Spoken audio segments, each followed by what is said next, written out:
ഇനി കാണാൻ പോകുന്ന മാംഗല്യംസിൽ ലേറ്റസ്റ്റ് എപ്പിസോഡിൻ്റെ റിവ്യൂ ആണ്. അപ്പോൾ ഇനി കാണാൻ പോകുന്ന എപ്പിസോഡിനകത്ത് സന്ദീപിൻ്റെ വായിൽ നിന്ന് ആവശ്യമുള്ളതൊക്കെ തന്നെ ആതിരയ്ക്ക് കിട്ടിയെങ്കിലും അത്രയൊന്നും തന്നെ ആതിരയ്ക്ക് പോരാ. ആതിരയുടെ അഹങ്കാരം മുന്നയോട് ഒടിച്ചു കൊടുക്കുന്നുണ്ട് ഇന്നത്തെ എപ്പിസോഡിനകത്ത്.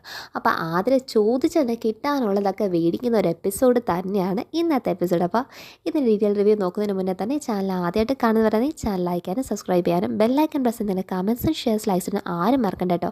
അപ്പോൾ ഇന്ന് എപ്പിസോഡ് തുടങ്ങുമ്പോൾ തന്നെ കാണിക്കുന്ന കാര്യം എന്ന് പറയുന്നത് ബേബി ഷോപ്പാണ് കാണിക്കുന്നത്. അപ്പം ബേബി ഷോപ്പിൽ നമ്മുടെ സച്ചി അർച്ചൻ എന്താണ് സന്ദീപിൻ്റെ കുഞ്ഞിനും അതുപോലെ തന്നെ എന്താണ് ശിവരാമൻ്റെ കുഞ്ഞിനും ഒരേപോലത്തെ എന്താണ് എല്ലാ കളിപ്പാട്ടാവട്ടെ ഡ്രസ്സാകട്ടെ എല്ലാം ഓരോന്നും എന്താണ് രണ്ട് വിധം ഒരേപോലെ ഉള്ളത് അങ്ങ് എടുക്കുവാണ്. അതേ സമയത്ത് തന്നെ ശിവരാമനും അതേ ബേബി ഷോപ്പിനകത്ത് എന്താണ് പാവകളൊക്കെ നോക്കുവാണ്. ഈ ടോയ് സെക്ഷനകത്ത് പോയി നോക്കുമ്പോഴത്തേക്കും ഈ സ്റ്റഫ്ഡ് ടോയ്ക്കകത്ത് ഒരു ടോയ് എടുത്ത് വെച്ച് നോക്കുന്നുണ്ട്. അപ്പോൾ അതിൻ്റെ ഭയങ്കര റേറ്റ് ആദ്യം തന്നെ ഭയങ്കര ഇഷ്ടപ്പെട്ടു കേട്ടോ. അപ്പം അത് മേടിക്കാൻ നോക്കിയിട്ട് കയ്യിൽ പേഴ്സ് എടുത്ത് നോക്കും, പേഴ്സിനകത്താണെങ്കിൽ പൈസ വളരെ കുറവാണ്. ആ പൈസയ്ക്ക് ആ ടോയുടെ റേറ്റ് അതിനേക്കാളും കൂടുതൽ. അതുകൊണ്ട് അതങ്ങ് നിരാശയോടെ അവിടെ വെക്കുകയാണ്. പിന്നെ തൻ്റെ കയ്യിൽ ഒതുങ്ങുന്ന രീതിയിലുള്ള പൈസയ്ക്കുള്ള വേറൊരു ടോയ് എടുത്തിട്ട് അത് ബിൽ സെക്ഷനിൽ ബില്ല് ചെയ്ത് മേടിക്കും. പക്ഷേ ശിവരാമൻ ഇവിടെ ഉള്ളതൊന്നും നമ്മുടെ സച്ചി അർച്ചനൊന്നും കണ്ടിട്ടില്ല. അപ്പോൾ ശിവരാമൻ ഈ കുഞ്ഞിന് മേടിച്ച ഈ ടോയ് കാണാൻ നമ്മളെല്ലാം ചിന്തിക്കും തൻ്റെ വീട്ടിൽ ഇരിക്കുന്ന എന്താണ് സന്ദീപിൻ്റെ കുഞ്ഞിന് വേണ്ടിയിട്ടായിരിക്കുമെന്ന്. പക്ഷേ അതൊന്നും അല്ല കേട്ടോ. ശിവരാമൻ്റെ യഥാർത്ഥ കുഞ്ഞിന് തന്നെ, അതായത് ആതിരയുടെ കയ്യിലിരിക്കുന്ന ശിവരാമൻ്റെ കുഞ്ഞിന് തന്നെ കൊണ്ടു കൊടുക്കാനാണ് ഇതും കൊണ്ട് പോകുന്നത്. അപ്പം ഇതും കൊണ്ട് ശിവരാമൻ അങ്ങോട്ടേക്ക് പോകുമ്പം ശിവരാമൻ്റെ വീട്ടിലേക്ക് ഈ മേടിച്ച എല്ലാ പ്രോഡക്റ്റുമായിട്ട് നേരെ സച്ചി അർച്ചനയും കൂടെ യഥാർത്ഥ സന്ദീപിൻ്റെ യഥാർത്ഥ സ്വന്തം ചോരായ കുഞ്ഞിൻ്റെ അടുത്തേക്ക് പോവുകയാണ്. രാമനാണെങ്കിലോ ഈ മേടിച്ച ടോയ്സും കാര്യങ്ങളൊക്കെയാണ് നേരെ നെല്ലിശ്ശേരി വീട്ടിൽ വരുവാണ്. കാരണം കുഞ്ഞിനെ കാണാനുള്ള അത്ര അത്യാഗ്രഹം കൊണ്ടാണ് വരുന്നത്. ആ സമയത്ത് ആതിര തന്നെ ഒറ്റയ്ക്ക് എന്താണ് കുഞ്ഞിനെ നോക്കി താലോലിച്ചുകൊണ്ട് ഹാളിൽ തന്നെ ഇരിക്കുക. അപ്പോഴത്തേക്ക് ആതിര കാണാം ഇവരാമേട്ടനോ ഇതെന്താ ഇങ്ങോട്ടേക്ക് ചോദിക്കുമ്പോഴത്തേക്ക് എന്താണ് മേടിച്ച ടോയ്സും കാര്യങ്ങളൊക്കെ കൊടുക്കുക. ഇത് കുഞ്ഞിന് വേണ്ടി ഞാൻ മേടിച്ചത്, എൻ്റെ മോക്ക് മേടിച്ച കൂട്ടത്തിൽ തന്നെ മേടിച്ചതാണ്. ആണോ, രണ്ട് പേര് ഒരേ ദിവസം തന്നെ ജനിച്ചില്ലേ, അവിടുത്തെ മോൾ എങ്ങനെ ഇരിക്കുന്നത്? ആതിര വിശേഷം ചോദിക്കുമ്പം സുഖമായിട്ട് തന്നെ ഇരിക്കുന്നതൊക്കെ ശിവരാമൻ പറയുന്നുണ്ട്. ശിവരാമന് അവിടുത്തെ കുഞ്ഞിനെക്കുറിച്ച് സംസാരിക്കാൻ ഒരു താല്പര്യമില്ല. ഇവിടുത്തെ കുട്ടിയെക്കുറിച്ച് മാത്രം അറിഞ്ഞാൽ മതി. കാരണം സ്വന്തം ചോരയാണെന്നല്ലോ, അതിനെക്കുറിച്ച് മാത്രം അറിഞ്ഞാൽ പോരെ തനിക്ക്. അപ്പോൾ ആതിര പറയുന്നുണ്ട് രണ്ട് കുട്ടികൾ ഒരേ ദിവസം ആയതുകൊണ്ടേ ബർത്ത്ഡേ ഒക്കെ വരുമ്പോഴത്തേക്കും കുഞ്ഞിനെയും കുട്ടിക്കൊണ്ട് ഇങ്ങോട്ട് കാരണം നമുക്ക് രണ്ട് പേരെയും ബർത്ത്ഡേ ഒരുമിച്ച് തന്നെ ആഘോഷിക്കുന്ന ആതിരയും അതൊക്കെ നല്ല മനസ്സിൽ തന്നെ പറയുന്നുണ്ട്. അപ്പോൾ ഇതൊക്കെ കേൾക്കുമ്പോൾ ശിവരാമന് ഭയങ്കര സന്തോഷം തന്നെ. കാരണം എനിക്ക് എൻ്റെ സ്വന്തം കൊച്ചിൻ്റെ ബർത്ത്ഡേക്ക് പങ്കെടുക്കാമല്ലോ, അതാണ് അങ്ങേറെ മനസ്സിൽ സന്തോഷം എന്ന് പറയുന്നത്. അപ്പോഴത്തേക്ക് ഈ ഗിഫ്റ്റ് കാണുമ്പോൾ എന്തിനാ ചേട്ടാ ഇതൊക്കെ മേടിക്കാൻ പോയി, ഇതൊക്കെ മേടിച്ച് എന്തിനാ പൈസ കളയുന്നത്? അല്ല കുഞ്ഞ്, എൻ്റെ ഒരു സന്തോഷത്തിന് മേടിച്ചതേ ഉള്ളൂ, ഞാൻ എൻ്റെ മോക്ക് മേടിച്ച കൊടുത്തി മേടിച്ചതെന്നൊക്കെ പറഞ്ഞ് അതങ്ങ് കൊടുക്കുവാണ്. അപ്പോൾ ചേട്ടാ ഇനി ഇങ്ങനെയൊന്നും മേടിച്ച് പൈസ കളയില്ല കേട്ടോ എന്നൊക്കെ പറയുമ്പോഴത്തേക്കും ശിവരാമൻ ഒരു മടിച്ചെന്ന് ശിവരാമൻ ചോദിക്കുവാണ്, ആതിര കുഞ്ഞ് ഞാൻ കുഞ്ഞിനെ ഒന്ന് കുറച്ച് നേരം അല്പനേരം എടുത്തോട്ടെ?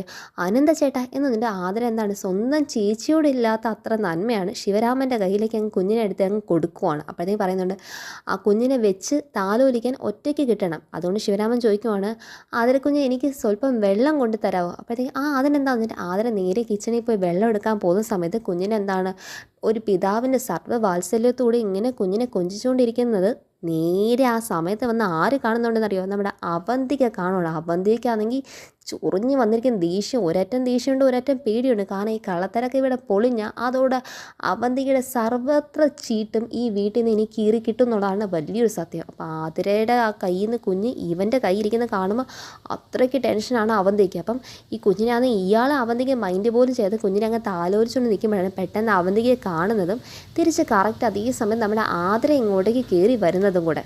ആ സമയത്ത് തന്നെ അവിടെ വന്നതുകൊണ്ട് ശിവരാമന് അവന്തിക്ക് ഒരു വഴക്കും പറയാൻ പറ്റില്ല. അപ്പം ശിവരാമന് ഒരു ആശ്വാസം, എന്തായാലും ഇന്ന് വഴക്ക് കേൾക്കത്തില്ലോ. ആ സമയത്ത് എന്താണ് ശിവരാമൻ ആതിരയുടെ കയ്യിലേക്ക് കുഞ്ഞിനെ തിരിച്ച് ഏൽപ്പിച്ചിട്ട് നേരെ ആതിര തന്നെ വെള്ളവും മേടിച്ച് ഫുൾ അങ്ങ് എന്താണ് ഒറ്റ വലിക്ക് നിന്നങ്ങ് കുടിക്കുമോ പേടിച്ചിട്ട്. അപ്പോഴത്തേക്കും ആതിര ചോദിക്കുന്നു, മതിയോ ചേട്ടാ? മതി എന്ന് പറഞ്ഞിട്ട് എന്താണ് ഞാൻ ഇറങ്ങുമോ എന്നിട്ട് അവിടെ നിന്ന് ഇറങ്ങുമോ. അപ്പം ഇറങ്ങുമ്പോഴും ചിന്താതി എന്താണ് അവന്തികയുടെ മുന്നിൽ രക്ഷപ്പെട്ട് എന്തിന് അവന്തിക്ക് വിടാനുണ്ടോ? അവന്തിക നേരെ ഫ്രണ്ടിൽ വന്നങ്ങ് നിൽക്കും. അപ്പോൾ ശിവരാമൻ കണ്ടതും ശിവരാമൻ സന്തോഷത്തിൽ വരുവാണ്. കാരണം കുഞ്ഞിനെ താലോലിച്ചതിൻ്റെയും കുഞ്ഞിന് ഗിഫ്റ്റ് മേടിച്ചു കൊടുത്തതിൻ്റെയൊക്കെ സന്തോഷത്തിൽ വരുമ്പോഴത്തേക്ക് അവന്തിക്ക് മുന്നേ തൻ്റെ ഉദ്ദേശം എന്തുവാടോ? അപ്പോഴത്തേക്ക് ഇയാൾ പേടിച്ചിരിക്കുകയാണ്. താൻ എന്തോ ഈ കാണിക്കുമ്പോൾ താൻ അകത്ത് എന്തൊക്കെ ഷോഫായി കാണിച്ചുകൊണ്ടിരുന്നത്? അത് ഞാൻ കുഞ്ഞിനെ കാണാൻ വേണ്ടി വന്നേ, കുഞ്ഞിനെ ഒന്ന് എടുക്കാനും ഒന്ന് കൊഞ്ചിക്കാനും വേണ്ടി വന്നേ എന്നൊക്കെ പറയുമ്പോഴത്തേക്ക് താനിക്ക് കൊഞ്ചിക്കാനും വളർത്താനും എല്ലാം ആയിട്ട് ഞാൻ ഒരെണ്ണത്തിന് അങ്ങോട്ടേക്ക് തന്നിട്ടില്ല, അതിനെ വളർത്തിയാൽ പോരെ, ഇവിടെ വന്ന് എന്തിനാ ചെയ്യാൻ നിൽക്കുന്നത്?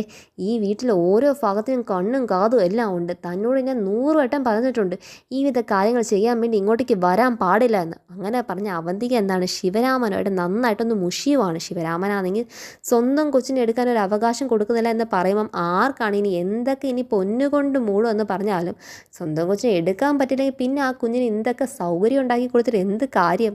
അവന് മനസ്സിലാവണം അവന്തികയുടെ വിഷം എത്രമാത്രം എന്നുള്ള കാര്യമൊക്കെ ശിവരാമന് ഏകദേശം കുറച്ചും കൂടെ അങ്ങ് മനസ്സിലാവണം. ആ സമയത്ത് തന്നെ അവന്തിക പറയുന്നത്, ദേ ഇവിടെ ചുറ്റിനും ക്യാമറയാണ് ഇരിക്കുന്നത്, ക്യാമറയുടെ മുന്നിൽ കണ്ട് തൻ്റെ ഈ പിതാവാത്സല്യം കാണിക്കാൻ താൻ നിന്നാലുണ്ടല്ലോ അതൊക്കെ വലിയ പ്രശ്നമാവും.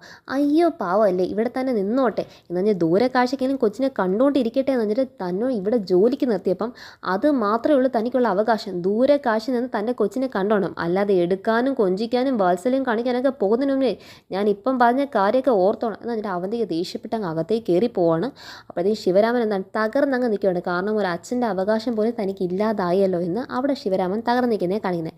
ഇവിടെ നേരെ ശിവരാമൻ്റെ വീട്ടിലേക്ക് നമ്മുടെ സച്ചി അർച്ചനയോടെ കാറി വന്നിറങ്ങുമ്പം ശിവരാമൻ്റെ വൈഫാണെങ്കിൽ കുഞ്ഞ് ഭയങ്കര കരച്ചിൽ. അപ്പം കുഞ്ഞിനെ എന്താണ് എങ്ങനെയൊക്കെയോ ആശ്വസിപ്പിക്കാൻ നോക്കുമ്പോഴും കുഞ്ഞ് എന്താണ് ഒരു രീതിയിൽ എന്താണ് കരച്ചിൽ നിർത്തിയിട്ടില്ല. ആ സമയത്താണ് കറക്റ്റ് അർച്ചന വരുന്നത്. അപ്പോൾ അർച്ചൻ്റെ കയ്യിലേക്ക് കുഞ്ഞിനെ അർച്ചന അങ്ങ് മേടിച്ചങ്ങ് എടുക്കുവാണ്. അപ്പോൾ എടുക്കുന്നതും കുഞ്ഞിനെ ഇങ്ങനെ താലോലിക്കുമ്പോൾ തന്നെ പെട്ടെന്ന് അത്രയും നേരം കൊണ്ട് എത്രയും മണിക്കൂർ കൊണ്ട് കരച്ചിൽ നിർത്താതെ നിന്ന കുഞ്ഞാണ് അർച്ചനയുടെ കൈ വന്നപ്പം തന്നെ കരച്ചിൽ നിർത്തി. എങ്ങനെ നിർത്താതിരിക്കുക? ആദ്യം ആ കുഞ്ഞിനെ ഏറ്റ് മേടിച്ചതും ആദ്യം തന്നെ ആ കുഞ്ഞിനെ എന്താണ് ചുംബനം കൊടുത്തതും അതുപോലെ എന്താണ് താലോലിച്ചത് നെഞ്ചോട് ചേർത്ത് പിടിച്ചൊക്കെ അർച്ചനയല്ലേ. പിന്നെ അർച്ചന എടുത്താൽ പിന്നെ കുഞ്ഞ് കരയാതിരിക്കുന്നത് എങ്ങനെയാണ്? അത് അത്ര വലിയ അത്ഭുതമൊന്നും അല്ലല്ലോ. അപ്പം എന്താണ് അത് കണ്ടിട്ട് ഈ ശിവരാമൻ്റെ വൈഫ് വയ്ക്കും, ഇത് എന്തൊരു മാജിക് അർച്ചന, എനിക്കൊന്ന് പറഞ്ഞു തന്നെ പോകുന്നതിന് മുന്നേ. കാരണം ഞാൻ എൻ്റെ ആയ പണി 58 നോക്കിയിട്ട് നടക്കാത്ത പരിപാടിയാണ് ഈ കുഞ്ഞിൻ്റെ കരച്ചിലൊന്ന് നിർത്താൻ. അപ്പോഴത്തേക്ക് എന്താണ് സച്ചിയുടെ മുന്നിൽ വെച്ച് അർച്ചന പറയുന്നുണ്ട്, സങ്കടം കൊണ്ട് പറയുവാണ്. അതായത് ചിലപ്പം എന്താണ് കുഞ്ഞുങ്ങളില്ലാത്തതുകൊണ്ട് ദൈവം ഉദ്ദേശിച്ച് തന്ന ഒരു അനുഗ്രഹമായിരിക്കും മറ്റുള്ളവരുടെ കുഞ്ഞുങ്ങളെ എടുക്കുമ്പം തന്നെ അവരെ കരച്ചിൽ നിർത്താനുള്ള ഒരു ഭാഗ്യം എന്ന് പറയുന്നത്. എനിക്ക് അതെങ്കിലും ഇരിക്കട്ടെ എന്ന് വെച്ചിട്ട് ദൈവം തന്നയക്കുന്ന അർച്ചന പറയുമ്പോൾ സച്ചി ഇത് കേട്ട് സങ്കടം. അപ്പം സച്ചി അവിടുത്തെ ടോപ്പിക്കിങ് മാറ്റാൻ വേണ്ടി സച്ചി പറയുമോ, ചേച്ചി ശിവരാമനായിട്ട് എന്ത് ചെയ്യും, ആ നെല്ലിശ്ശേരിയിലേക്ക് പോകുമെന്ന് പറഞ്ഞായിരുന്നു എന്ന് പറയുമ്പോഴത്തേക്കും അർച്ചന ചോദിക്കുന്നു, നിങ്ങൾക്ക് മുന്നേ തന്നെ പരിചയമുണ്ടോ? ആ ഞാൻ നേരത്തെ പണ്ട് ഏട്ടൻ അവിടെ തന്നെ ഓഫീസിൽ വർക്ക് ചെയ്യുന്ന സമയത്ത് അവിടെ പോയിട്ടുണ്ട്. അപ്പോൾ അതുകൊണ്ട് സിധു സാറിനെയും സച്ചിനെയും ബാക്കിയുള്ള എല്ലാവരെയും എനിക്ക് നല്ലപോലെ അറിയാവുന്നതെന്ന് ശിവരാമൻ്റെ വൈഫ് പറയുന്നുണ്ട്. അപ്പം അർച്ചന ചോദിക്കുന്നുണ്ട്, ചായ ഇതുവരെ കിട്ടിയില്ലല്ലോ, ചായയുടെ കാര്യം വന്നു. അയ്യോ നിങ്ങൾ ഇരിക്കട്ടോ, ഞാൻ ചായ എടുക്കാൻ നേരം നേരെ അവർ ചായ എടുക്കാൻ പോകും. അല്ലെങ്കിൽ എന്താണ് ആ മേടിച്ചൊന്നും ഗിഫ്റ്റുകളൊക്കെ എന്താണ് അവരെ കൈ എടുത്ത് കൊടുക്കുക. അപ്പം ചോദിക്കുന്നുണ്ട് ഇത് എന്താ ചോദിക്കുമ്പോഴത്തേക്കും പറയുന്നുണ്ട്, ഇത് കുഞ്ഞിനുള്ള കുറച്ച് ഉടുപ്പ് അതുപോലെ കളിക്കാനുള്ള കളിപ്പാട്ടൊക്കെ എന്ന് പറയുമ്പോഴത്തേക്ക് അയ്യോ ഇതൊന്നും വേണ്ടെന്നല്ലോ, കഴിഞ്ഞ വട്ടം ഇഷ്ടംപോലെ മേടിച്ചുകൊണ്ട് തന്നില്ലേ, നിങ്ങൾ ഇതുപോലെയൊക്കെ ഇഷ്ടംപോലെ എപ്പോഴും മേടിച്ച് കൊടുത്തു കഴിഞ്ഞാൽ ഇവിടെ ഇതൊക്കെ വെച്ച് കളിച്ച് എല്ലാം കൂടെ ആയി കഴിയുമ്പോഴത്തേക്കും പിന്നെ ഇവർക്ക് ഇതൊക്കെ തന്നെ ഒരു ശീലമായി മാറിയ പിന്നെ അത് ഞാൻ ഉദ്ദേശിച്ചാലും അത് ഞാൻ കൂടിയാലൊന്നും കൂടുന്ന കാര്യമല്ലല്ലോ ഇത്രയൊക്കെ എന്ന് പറയുമ്പം അർച്ചന പറയുന്നത്, അതൊന്നും വിഷമിക്കണ്ട, അവൾക്ക് എന്ത് വേണമെങ്കിലും എന്നെ ഒരു ഫോൺ കോളൊന്ന് വിളിച്ച് പറഞ്ഞാൽ മതി, അവൾക്ക് എന്താവശ്യമാണെങ്കിൽ ഞാൻ സാധിച്ചു കൊടുക്കാം എന്ന് പറഞ്ഞിട്ട് വീണ്ടും എന്താണ് ചായ മറന്ന് പറയുമ്പോഴത്തേക്ക് അയ്യോ ഞാൻ ഇപ്പം ചായ എടുക്കാൻ പറഞ്ഞാൽ അവർ നേരെ ചായ എടുക്കാൻ വേണ്ടി അകത്തേക്ക് കയറി പോകാൻ കാണിക്കുന്നത്. അപ്പോൾ ഇവിടെ കുഞ്ഞ് എന്താണ് അർച്ചൻ്റെ കൈ ഇരിക്കണം. അപ്പോൾ അർച്ചൻ്റെ കൈ ഇരിക്കുമ്പോഴത്തേക്ക് കുഞ്ഞെന്താണ് ഒന്ന് ബഹളം വെച്ചാൽ കാണിക്കുക, നോക്കൂ സച്ചേട്ടാ നമ്മളവളെ മൈൻഡ് ചെയ്യുന്നതിനെ കാണുമ്പോഴത്തേക്ക് അവൾ കുറച്ച് ശബ്ദമായിട്ടൊക്കെ കാണിക്കുവാണ്. അപ്പം സച്ചി എന്താണ് കുഞ്ഞിൻ്റെ കാലെടുത്ത് കുഞ്ഞിൻ്റെ കാലിലൊരു ഉമ്മയൊക്കെ കൊടുക്കുവാണ്. അപ്പം സച്ചി ചോദിക്കുന്നുണ്ട്, എടോ താൻ ഇങ്ങോട്ടേക്ക് വരണമെന്ന് നിർബന്ധം പിടിച്ചത് അവിടുത്തെ കുഞ്ഞിനെ എടുക്കാൻ സമ്മതിക്കാത്ത കൊണ്ടല്ലേ? സത്യം സച്ചിയുടെ അതുകൊണ്ട് തന്നെയാണ്. ഒന്നും ഉണ്ടായിട്ട് പോലും ഒന്ന് എടുക്കാനോ കൊഞ്ചിക്കാനോ ഒന്ന് താലോലിക്കാനോ ഒന്നും പറ്റുന്നില്ല സച്ചിയുടെ, അതിൻ്റെ വിഷമമുള്ളത് കൊണ്ട് തന്നെയാണ് ഇങ്ങോട്ടേക്ക് വരാൻ ഞാൻ പറഞ്ഞത്. അപ്പോൾ സച്ചി പറയുന്നത്, അതിനെന്താ അവിടുത്തെ കുഞ്ഞിനെ എടുക്കാൻ പറ്റുന്നില്ലെങ്കിൽ ഇവിടെ എപ്പം വന്നാലും ഈ കുഞ്ഞ് തൻ്റെ കയ്യിൽ തന്നെയല്ലേ ഇരിക്കുന്നത്, അതുകൊണ്ട് താനെനിക്ക് എപ്പം വരണമെന്ന് പറഞ്ഞാൽ മതി, ഞാൻ അപ്പം കൊണ്ടുവന്നോളാം സച്ചി പറയുന്നുണ്ട്. അപ്പോൾ അർച്ചന പറയുന്നുണ്ട്, ഇപ്പോഴാ സച്ചി ഏട്ടാ അന്യ ആൾക്കാരാണ് സ്വന്തം സഹോദരങ്ങളെക്കാളും സ്വന്തം കൂടപ്പറപ്പിനെക്കാളും നല്ലത് അന്യ ആൾക്കാരാന്നുള്ള കാര്യങ്ങളൊക്കെ എനിക്ക് ഇപ്പോഴാണ് മനസ്സിലാവുന്നത്.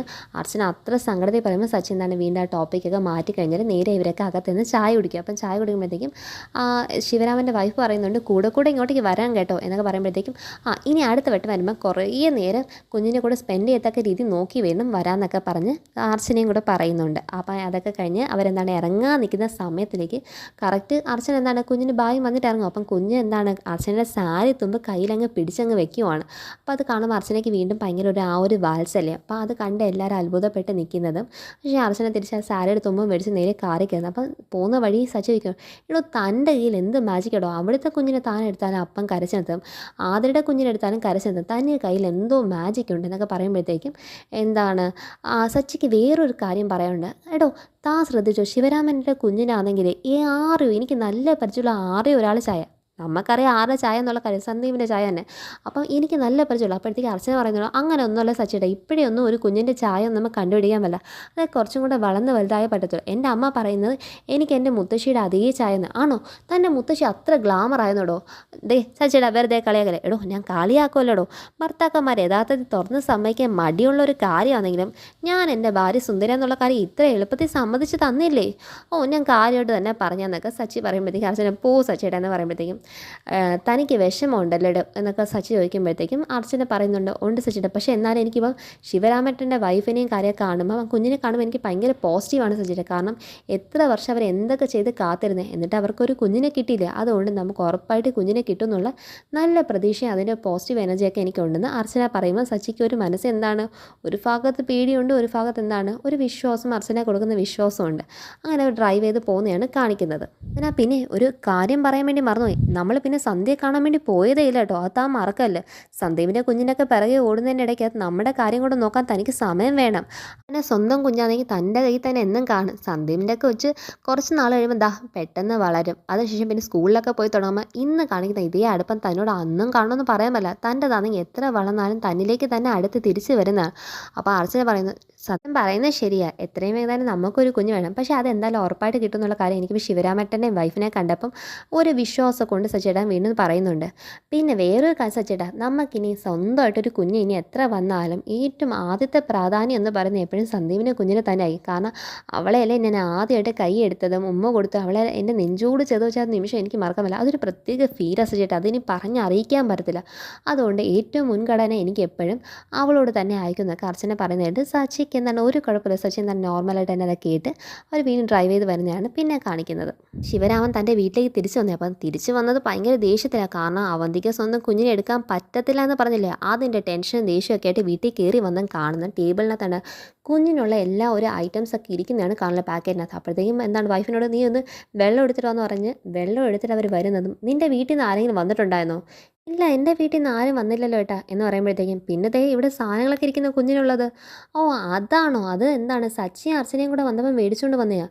നീ നെല്ലിശ്ശേരി എന്നുള്ള ആൾക്കാരൊക്കെ മേടിച്ചുകൊണ്ട് തരുന്ന സാധനമൊക്കെ നീ എന്തിനാ ഇവിടെ മേടിച്ച് വെക്കാൻ പോകുന്നത്? നീ ഒരുത്തി കാരണമാണ് അവർ ഇതൊക്കെ എന്താണ് ഇങ്ങോട്ട് കൊണ്ടു തരുന്നത്. അനി ഞാനെന്താ പഠിച്ചത്, അവർ കുഞ്ഞിനെ കാണാൻ ഇനി ആരൊക്കെ തന്നെ വന്നാലും കുഞ്ഞുള്ള വീട്ടിൽ ആരെങ്കിലും എന്തെങ്കിലും സാധനം മേടിച്ചുകൊണ്ട് വരാതൊന്നും ഇരിക്കത്തില്ല. അതൊക്കെ സ്വാഭാവികം, അതൊക്കെ നാട്ടു നടപ്പുള്ള കാര്യമല്ലേ. അതിന് ഞാനെന്താ പഠിച്ച്, നീ അവർ മേടിച്ചെന്തെങ്കിലും കൈ നീട്ടി മേടിച്ച് വെക്കുന്ന കൊണ്ടല്ലേ ഇത് ചെയ്യുമ്പോൾ അവരെന്ത് വിചാരിക്കും, എനിക്കിതിനൊന്നുള്ളൊരു പോക്കില്ല എന്ന് തന്നെയല്ലേ വിചാരിക്കത്തില്ല. അപ്പം ഞാൻ വരും കഴിവുകെട്ടവനായി മാറത്തില്ലേ, നീ അത് കാണിക്കാനല്ലേ ഇതൊക്കെ മേടിച്ച് വെക്കുന്നത്. എന്നിട്ട് ഉള്ള ദേഷ്യം, എവിടെയോ തോറ്റത്തിൻ്റെ ദേഷ്യം ഇവിടെ കൊണ്ടുവന്നങ്ങ് തീർക്കുവാണ്. അപ്പോഴത്തേക്കും ഭാര്യയ്ക്കൊന്നും മനസ്സിലാവില്ല. ഭാര്യയ്ക്കോ ഞാനിതിനെന്ത് ചെയ്ത്, അവർ കുഞ്ഞിനോടുള്ള സ്നേഹം കൊണ്ട് മേടിച്ചുകൊണ്ട് വന്നല്ലേ, ദേ നെല്ലിശ്ശേരി വീട്ടിൽ നിന്ന് ഒറ്റ ഒരെണ്ണത്തിന് ഇങ്ങോട്ട് കയറ്റി പോകില്ല എന്നൊക്കെ പറയുമ്പോഴേ വൈഫ് ചോദിക്കുന്നുണ്ട്, നിങ്ങളിപ്പോൾ അവിടെ അല്ലേ ജോലി ചെയ്യുന്നത്? ഈ മനസ്സിരിപ്പ് പറയുന്നത്, അതെ എന്നോട് അവർ കാണിക്കുന്ന ഔദാര്യം ഒന്നും തന്നെ അല്ല, കാരണം നീ ഒന്ന് ആലോചിക്കേണ്ട ഒരു കാര്യമുണ്ട് എന്ന് പറഞ്ഞാൽ ശിവരാമൻ പറയുന്നത്, ശിവരാമൻ്റെ ഈ വൈഫിൻ്റെ ഒക്കെ ലൈഫ് നശിപ്പിച്ച് തന്നെ എന്താണ് ഈ പറയുന്ന നെല്ലിശ്ശേരിക്കാർ തന്നെയാണെന്നുള്ള മട്ടിൽ ശിവരാമൻ അങ്ങ് സംസാരിക്കുമോ. മനുഷ്യൻ നിങ്ങൾ എന്തോ പറയുന്നത്, എനിക്കങ്ങനെയാണെന്നൊന്നും എനിക്ക് തോന്നിയിട്ടില്ല. കയ്യിലിരിപ്പ് കൊണ്ടല്ലേ നിങ്ങളുടെ കയ്യിൽ നിന്ന് ജോലി നഷ്ടപ്പെട്ടെ, എന്നിട്ട് അതിന് അവരെ കുറ്റം പറഞ്ഞിട്ട് എന്ത് കാര്യമായിരുന്നു? അവരായതുകൊണ്ടാണ് ഇത്രയൊക്കെ ചെയ്തത്. നിങ്ങൾ പിന്നെ എന്താണ് ഡ്രൈവർ ജോലി ഇങ്ങനെ തന്ന് ഈ കുടുംബം ഇങ്ങനെ കഴിഞ്ഞു പോകാനെങ്കിലും സഹായിക്കുന്നത്. പിന്നെ കുഞ്ഞിന് സച്ചിയും അർച്ചനയൊക്കെ മേടിച്ചുകൊണ്ട് വന്ന സാധനത്തെക്കുറിച്ചാണെങ്കിൽ യഥാർത്ഥത്തിൽ ഇതൊക്കെ മേടിച്ചുകൊണ്ട് വരേണ്ട വ്യക്തി നിങ്ങളാണ്. ഈ അഭിമാനത്തെക്കുറിച്ചൊക്കെ സംസാരിക്കുന്നുണ്ടെങ്കിൽ സ്വന്തമായിട്ട് ആലോചിക്കേണ്ട ഒരു കാര്യം, ഈ കുഞ്ഞിന് നിങ്ങൾ എന്തെങ്കിലും മേടിച്ച് കൊടുക്കുന്നുണ്ടോ? ഒരു കുഞ്ഞുടുപ്പ് മാറ്റിയിടാൻ മേടിക്കുന്നുണ്ടോ? കുഞ്ഞിന് വേണ്ടിയുള്ള എന്താണ് ഒരു ബേബി ഓയിൽ, അത് നിങ്ങൾ മേടിക്കാൻ നിങ്ങളുടെ പറഞ്ഞിട്ട് എത്ര ദിവസമായി? നിങ്ങൾ എന്നിട്ട് വല്ലതും മേടിച്ചുകൊണ്ട് വന്നിട്ടുണ്ടോ? പിന്നെ മറ്റുള്ളവർ കൊണ്ട് തന്നെ കഴിഞ്ഞ വട്ടവും ഈ കാര്യങ്ങളൊക്കെ കൊണ്ട് തന്നത് അർച്ചന തന്നെയാണ്. ഈ വട്ടവും അവർ തന്നെയാണ് സമയത്ത് കൊണ്ടുവന്നത്. അപ്പം പിന്നെ നിങ്ങൾ അതൊന്നും പറയാനുള്ള അവകാശമൊക്കെ ഉണ്ടെങ്കിലേ അതിന് മുന്നേ ഇതൊക്കെ ചെയ്ത് തീർക്കണം. ചെയ്ത് തീർത്തിട്ടാണെങ്കിൽ നിങ്ങൾ പറയുന്നെങ്കിൽ എനിക്ക് വേണ്ടെന്ന് പറയാനുള്ള അർഹതയൊക്കെ ഉണ്ട്. കുഞ്ഞിന് വേണ്ട സർവ്വത സ്നാനം അവർ തന്നെ കൊണ്ടുവരുന്നത്. ഇന്ന് വരെ നിങ്ങൾ സ്നേഹത്തോടെ നമ്മുടെ കുഞ്ഞിന് എന്താ മേടിച്ചുകൊണ്ട് തന്നെ. അപ്പോഴത്തേക്ക് ഇയാൾ പറയുമോ, നമ്മുടെ കുഞ്ഞ് രാജകീയയുടെ ജീവിക്കുന്നത്, രാജകുമാരി, എല്ലാ രാജകീയവും അനുഭവിക്കാനുള്ള ഭാഗ്യമൊക്കെ നമ്മുടെ മോക്കാടിയുള്ള എന്നൊക്കെ പറഞ്ഞിട്ട്, അതായത് നിന്നോട് പറഞ്ഞിട്ട് കാര്യമില്ല, അതൊന്നും മനസ്സിലാക്കുള്ള ബുദ്ധിയൊന്നും നിനക്കില്ലെന്ന് തന്നെ, അതുകൊണ്ട് ഇപ്പം നിന്നോടൊന്നും പറയാമെന്ന് പറയുമ്പോൾ ഇതൊന്നും തന്നെ ആ കേൾക്കുന്ന എന്താണ് അവർക്ക് മനസ്സിലാവുന്ന പോലുമില്ല ഈ ഭർത്താവ് എന്തൊക്കെയാണ് പറയുന്നുള്ള കാര്യം. ഇയാൾ ഉദ്ദേശിച്ച് പറയുന്നതൊക്കെ തൻ്റെ മകൾ എന്താണ് ഇപ്പം വളരുന്ന സന്ദീപിൻ്റെ ആദരവും കൂടെ ആയതും അന്ന് അവിടെ വെച്ച് അനുഭവിക്കുന്ന സൗകര്യങ്ങളും സുഖങ്ങളും എല്ലാം കൊണ്ട് ഉള്ള സ്വത്തിൻ്റെ ആഡംബരത്തിനൊക്കെയാണ് ഇയാൾ ഈ അളന്നുകൊണ്ടിരിക്കുന്നത്. എന്നാൽ സ്വന്തം കുഞ്ഞിനെ കൈയെടുക്കാൻ പോലും അവകാശമില്ലാത്ത കാര്യം. അപ്പോൾ ഇതൊന്നും മനസ്സിലാതെ അവിടെ ഇവർ നിൽക്കുന്നതൊക്കെ കാണിച്ചും ഇയാൾ അവിടെ വീട്ടിൽ നിന്ന് ഇറങ്ങിപ്പോകുന്നതാണ് കാണിക്കുന്നത്. പിന്നെ കാണിക്കുന്നത് രാത്രിയായി. രാത്രി സമയത്ത് എന്താണ് നേരെ നമ്മുടെ കമലെടുത്ത് എന്താണ് അടുക്കളയിൽ പണിയൊക്കെ ഒതുക്കിക്കൊണ്ട് നിൽക്കുന്ന സമയത്ത് നെല്ലിശ്ശേരി വീട്ടിൽ നിന്ന് ആതിര എന്താണ് കുഞ്ഞൊക്കെ ഉറങ്ങിക്കഴിഞ്ഞു. അപ്പോൾ നേരെ അമ്മയെ വിളിക്കുക. അമ്മ തിരക്കിലാണ്, അമ്മ ഉറങ്ങിയോ? ഇല്ലടി, ഇവിടെ പണി ഒതുങ്ങുന്നേ ഉള്ളൂ, എല്ലാം ഒതുക്കി വരുന്നേ ഉള്ളൂ, ഇതൊക്കെ കഴിഞ്ഞിട്ട് വേണം കിടക്കാൻ. നീ എന്ത് ചെയ്യുന്നു? കുഞ്ഞുമോൾ ഉറങ്ങിയോ? അവൾ ഉറങ്ങി. എന്തേ അച്ചു 2 ദിവസമായാലും ഇങ്ങോട്ട് വിളിച്ചിട്ട് നിൻ്റെ അടുത്തുണ്ടോ? ഇല്ല ചേച്ചി ഇവിടെ ഇല്ല. അപ്പോഴത്തേക്ക് കുഞ്ഞ് ഉറങ്ങി ഉണ്ടാക്കി അവൾ മുറിയിൽ നിന്ന് പോയത്, അല്ലെങ്കിൽ അവളുണ്ടോ കുഞ്ഞിനെ നിൻ്റെ കൈ ഏൽപ്പിച്ചിട്ട് പോകാൻ എന്നൊക്കെ പറഞ്ഞിട്ട് കമലെടുത്ത് ക്യാഷ്വലി സംസാരിക്കുമ്പം ആതിരയ്ക്ക് ഇത് കേൾക്കുമ്പോൾ ഓരോ വട്ടം എന്താണ് ഒരു ചമ്മലാണ് കേട്ടോ. പക്ഷേ എന്നിട്ട് ആതിര ചോദിക്കാൻ വിളിച്ച മറ്റൊരു പ്രധാന കാര്യം, ഞാൻ അമ്മയുടെ ഒരു കാര്യം ചോദിച്ചോട്ടെ? അപ്പോൾ ഇവർ പറയുന്നുണ്ട്, അതിനെന്താണ് നീ ഇങ്ങനെ ചോദിക്കുന്നത്? ഇന്ന് എന്ത് പറ്റി? സാധാരണ ഞാൻ എന്തെങ്കിലും പറയുന്നതിനെ കാര്യം എന്നെ ഒരു അക്ഷരം അങ്ങോട്ടേക്ക് സംസാരിക്കപ്പെടാതെ കലബലാന്ന് ഇങ്ങോട്ടേക്ക് പറയുന്ന പെണ്ണ ഇന്ന് ഇത്ര സൈലൻ്റ് ആയിട്ട് ഇരിക്കുന്നത്. നീ എന്തായാലും ചോദിക്കാവുന്ന കാര്യം ചോദിക്കുക. അതെ അമ്മേ, ഈ കുഞ്ഞുങ്ങളില്ലാത്ത ആൾക്കാർ കുഞ്ഞുങ്ങളെ എടുക്കുന്ന കൊണ്ട് കുഴപ്പമുണ്ടെന്നൊക്കെ അന്ന് നമ്മൾ സംസാരിച്ചില്ലേ, അതിനകത്തൊക്കെ അമ്മയ്ക്ക് വിശ്വാസമുണ്ടോ എന്നൊക്കെ തിരിച്ചു ചോദിക്കുമ്പോൾ, അതെന്താടി നീ അന്ന് എന്നോട് ചോദിച്ചാന്നല്ലോ ഇന്ന് വീണ്ടും ചോദിക്കുന്നത്? ഇന്ന് അങ്ങനെ ആരെങ്കിലുമൊക്കെ അവിടെ വീട്ടിൽ വന്നിരുന്നോ എന്ന് ചോദിക്കുമ്പോഴത്തേക്കും, അല്ല അമ്മേ, ഞാൻ ഇന്ന് വീട്ടിൽ അങ്ങനെ ആരും വന്നില്ല. ഞാൻ ചോദിച്ചത് മറ്റൊരു കാര്യം കൂടെ. അമ്മ എന്നെ വഴക്കൊന്നും പറയാൻ പാടില്ല. ഞാൻ ചോദിച്ചത് നമ്മുടെ അച്ചു ചേച്ചിയെക്കുറിച്ചാണ്. അച്ചു ചേച്ചിക്ക് കുഞ്ഞുങ്ങളൊന്നും ഇല്ലല്ലോ. അപ്പോൾ അച്ചു ചേച്ചി കുഞ്ഞിനെ എടുക്കുന്നതുകൊണ്ട് വല്ല കുഴപ്പമുണ്ടോ ദോഷമുണ്ടോ എന്നൊക്കെ അറിയാൻ വേണ്ടിയാണ് ചോദിച്ചെന്ന് പറയുന്നതും ഇത് കേട്ട് കമലെടുത്ത് ഭയങ്കര ഞെട്ടി നിൽക്കുകയാണ്. കാരണം ഇവൾ ഭയങ്കര കാഷ്വലി അങ്ങ് ചോദിക്കും, എന്തോ വീരകൃത്യം ചോദിക്കുന്ന രീതിക്കത്. അപ്പോൾ ഇത് കേട്ടങ്ങ് കലി പൂണ്ട് നിൽക്കുവാണ് നമ്മുടെ എന്താണ് അച്ഛനയുടെ അമ്മയ്ക്ക്. ഇടി കുരുത്തം കെട്ടവളെ, നീ എന്തുവാടി പറഞ്ഞാൽ നീ എൻ്റെ അച്ചുമോളെ കുറിച്ച് പറയുന്നു? എടി, എൻ്റെ അച്ചുമോൾ എടുത്താൽ നിൻ്റെ കുഞ്ഞിന് എന്ത് ദോഷം വരുമെന്നാണ് ഈ പറഞ്ഞത്? എടി നന്ദിയില്ലാത്തവളെ, നിനക്ക് അവളൊരു സഹായമായിട്ട് ഓരോ കാര്യം ചെയ്ത്. എടി നീ ഇങ്ങനെ വല്ല എൻ്റെ കുഞ്ഞിനോട് ചോദിച്ചോടി. എടി നീ എൻ്റെ അടുത്ത് ചോദിച്ച കാര്യമൊക്കെ നീ എൻ്റെ അടുത്ത് നിന്ന് വല്ല ചോദിച്ചെങ്കിൽ നിൻ്റെ കൊറോണ അടിച്ച് ഞാൻ ഒന്ന് 4 തന്നേനെ. ആതിരെ, നിനക്കിതൊന്നും അറിയാത്ത കൊണ്ടാണ് നീ എന്തുകൂടി ചോദിച്ചത് എന്നൊക്കെ പറഞ്ഞിട്ട്, അതോ നീ എൻ്റെ കുഞ്ഞിൻ്റെ അടുത്ത് നേരെ തന്നെ ഇതൊക്കെ ചോദിച്ചോ അർച്ചനോട്? ഇതെങ്ങാണ് നീ ചോദിച്ചെന്നറിയാവുന്ന? ആതിരെ, നിനക്ക് എൻ്റെ സ്വഭാവം അറിയാലോ. കമലെടുത്ത് വഴക്കുകൾ നല്ല കർശനമായിട്ട് പറഞ്ഞ് തുടങ്ങുമ്പോഴത്തേക്കും ആതിര അങ്ങ് ഫോൺ കട്ട് ചെയ്തിട്ടങ്ങ് പോയി. ഇടി നീ ഫോൺ വെച്ചോ എന്ന് പറഞ്ഞിട്ട് അവർ പറഞ്ഞ് നിർത്തുന്നതും ഇതൊക്കെ കേട്ടിട്ട് ആതിരയ്ക്ക് എന്താണ് അമ്മ പോലും തന്നെ സപ്പോർട്ടല്ല എന്ന് മനസ്സിലായി നിൽക്കുന്ന കാണിച്ചാണ് അടുത്ത എപ്പിസോഡിൻ്റെ എൻഡിങ് എന്ന് പറയുന്നത്. അപ്പോൾ ഇതാണ് ഇനി കാണാൻ പോകുന്ന മാഗ്ലീവ്സ് ലേറ്റസ്റ്റ് എപ്പിസോഡ് റിവ്യൂ. അപ്പോൾ എല്ലാവരും കാണുക, ചാനൽ ലൈക്ക് ചെയ്യാനും സബ്സ്ക്രൈബ് ചെയ്യാനും ബെല്ലൈക്കൻ പ്രസ് ചെയ്യുന്ന കമൻസും ഷെയർസ് ലൈക്സിന് ആരും മറക്കണ്ടോ. ആതിര കാണിക്കുന്ന ഈ സ്വഭാവത്തിനെക്കുറിച്ച് അതിൽ ആതിരയാണോ യഥാർത്ഥ തെറ്റുകാരി, അതോ അവന്തികയാണോ, അല്ലെങ്കിൽ 2 പേരിൽ ആരാണ് കൂടുതൽ തെറ്റെന്ന രീതിയിൽ നിങ്ങളുടെ കമൻറ്റ്സ് എന്താണെന്ന് വെച്ചാൽ പറയണം കേട്ടോ. അപ്പോൾ ഇതൊന്നും അറിയാൻ വേണ്ടി ബൈ.